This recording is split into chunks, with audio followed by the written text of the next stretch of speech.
Sandra. I'm here again with another recipe, and this recipe is my red cabbage. Yes, indeed, ground meat and red cabbage. This cabbage is so versatile. You could have it Spanish, Mexican, you could have it Jamaica, you could have it Italian, either or with this recipe. All you have to do is add the spices to it. It's a Mexican cabbage, but this one here is just what you call a Southern style red cabbage. And it is delicious, y'all. It's a different, all the cabbage that we have in now, you can make the dish within 10 minutes or 15 minutes. Depends on how tender that you want your cabbage.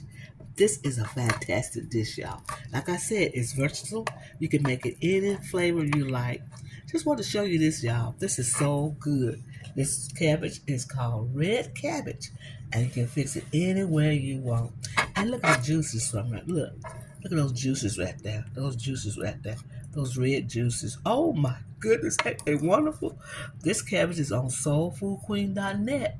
You go over there, get that recipe, and you can make this red cabbage. I'm telling you, it is different from eating regular cabbage.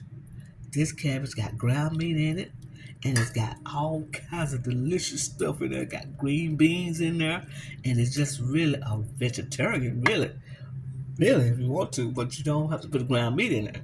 But the ground meat makes it a plus, y'all. This is Sandra. I want to tell you happy eating, and thank you for coming to my channel and getting these wonderful, wonderful recipes. Oh, this recipe is so good. Look at the ground meat right there. Ground meat right there. Oh my goodness, look at that. All that is tender cabbage, and it is wonderful. My camera is not giving it justified, y'all. It's just not justifying this at all. But other than that, it is delicious, and I want you to try this red cabbage. It is wonderful. So I'm going to tell you happy eating, and thank you for coming to my channel and looking at these wonderful recipes.